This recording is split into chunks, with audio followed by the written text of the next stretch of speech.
Start building your wealth in 2022. Do you want to be a millionaire? Most people probably do, but it is, famously, not an easy pursuit. The growing wealth gap between the rich and the poor makes it seem impossible for most of us. Before we get started, please take a moment to hit the like and subscribe buttons to be sure not to miss any of our amazing content in the future. According to a recent Credit Suisse Global Wealth report, millionaires represent less than 9% of the United States population. Even so, the same report notes that in 2020 alone, there were 1.7 new millionaires in the US. According to business theorist Thomas J. Stanley, who studied more than 1,000 millionaires for his book The Millionaire Next Door. 80% of US millionaires are first-generation rich. That means they didn't inherit their wealth, but built it. These statistics have made me wonder what it takes for a person to overcome humble beginnings and achieve the American dream. What does it take to become a millionaire when you don't come from money? After interviewing dozens of unlikely millionaires, I believe the first step to attaining wealth, at least for people who are not born into it, is much more personal than building millionaire habits or investing wisely. Such approaches often fail to address the systemic and mental barriers faced by many of the marginalized groups who grew up without access to wealth. Rather, I would argue that changing your mindset or building a mindset conducive to wealth is the first step to attaining it. This means believing that wealth is accessible to you and believing that you are worthy of wealth despite the systems designed to keep it from you. Without that mental drive, the other strategies are basically moot. 1. Let go of limiting beliefs. For most of us, developing an abundance mindset or believing that there are enough resources and opportunities for everyone requires an intentional effort. This is even more true for those who grew up with limited resources and less access to wealth. According to a study conducted at Purdue University, many of our financial habits are formed by age 7. That means our feelings about money are largely influenced by how people around us talked about or behaved around it.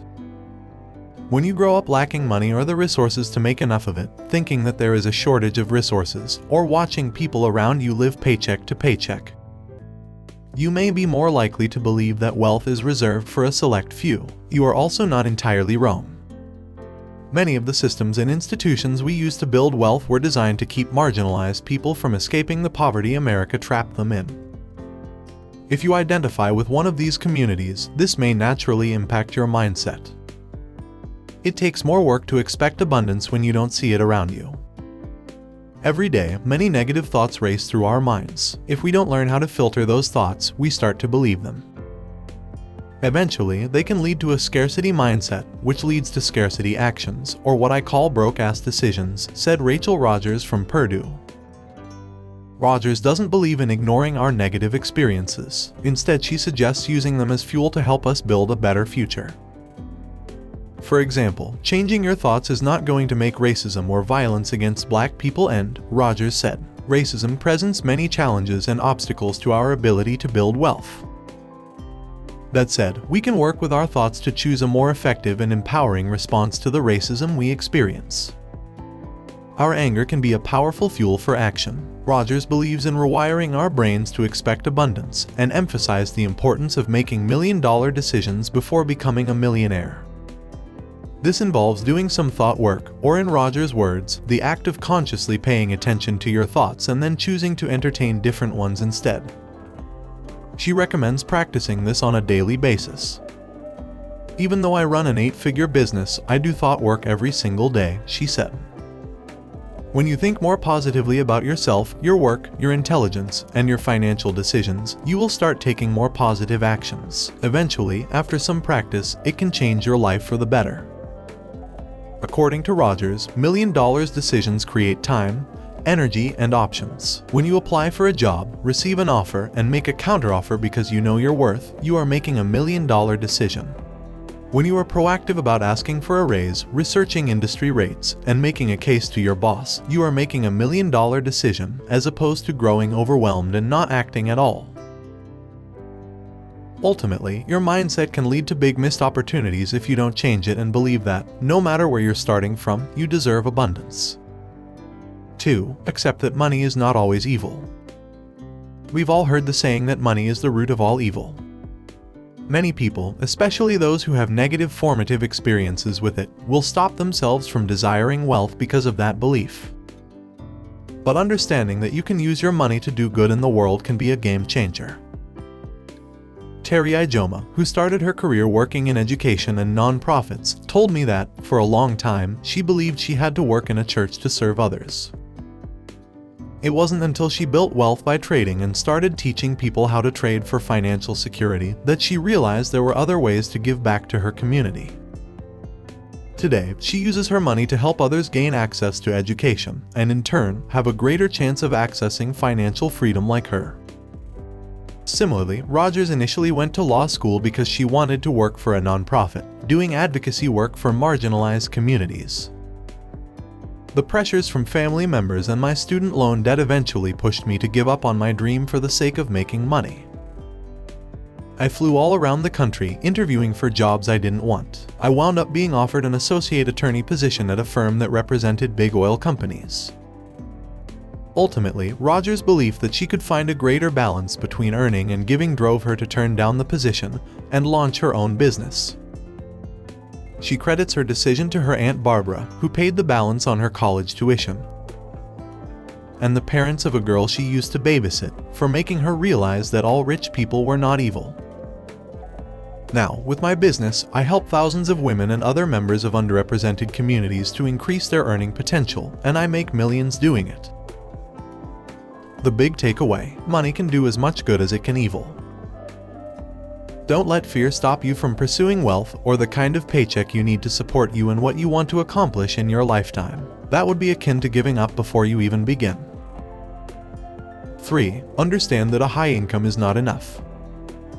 Another mind trap it's easy to fall into is believing that a high salary will eventually lead to accumulated wealth.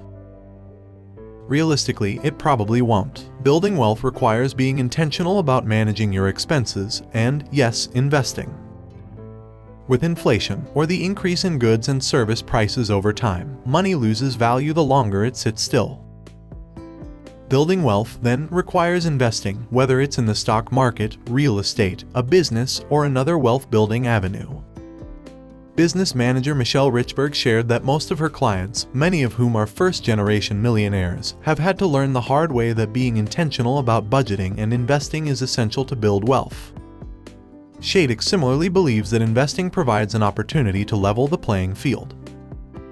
Most people who don't come from a wealthy family or a financially literate family fall victim to this.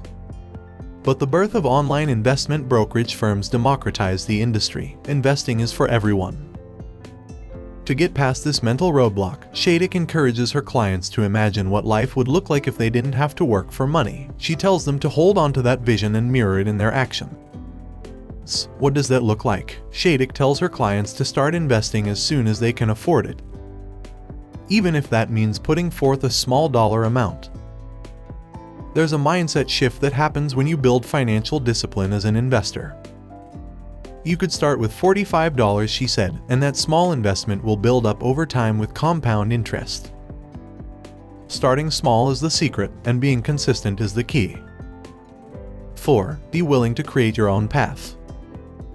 There's no one-size-fits-all for wealth building. No matter the path, what will make a difference is your consistency. You shouldn't work yourself up trying to attain some made-up standard for how you create your wealth. My plan for building wealth was through entrepreneurship, and I still recommend it as the most sustainable and fastest path forward. However, that's not what works for everyone. I know folks who've built wealth by investing in stocks, through real estate, or simply by saving, Rogers told me. Whether you aspire to become a millionaire or not, and no matter what path you choose, you can benefit from rethinking your relationship with money to increase your chances of making more.